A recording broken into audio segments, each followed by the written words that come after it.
بص يا ست الكل، لو عايز الغريبة وتطلع معاكي دايبة وبتدوب في البق زي بتاعة المحلات بالظبط، يبقى لازم تسمعي النصيحة دي من قلب المطبخ.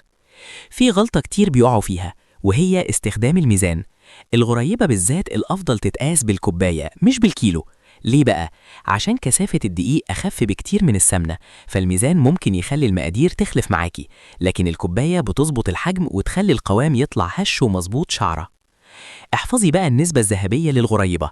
هما 3 مكونات بس وبنسبة 4 إلى 2 إلى 1.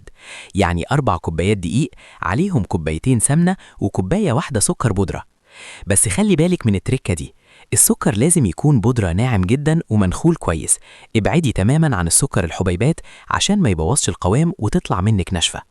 التزمي بالمعادلة دي، كوباية زائد نسبة 4 إلى 2 إلى 1، هتطلع معاكي غريبة ناعمة دايبة وبتتشقق من فوق زي الجاهزة وأحسن كمان.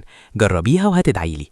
ما تنسوش تصلوا على الحبيب، ولو استفدتي من المعلومة لايك وشير عشان الكل يستفيد. دعمكم بيفرق معانا جدا وبيخلينا نستمر في تقديم كل جديد.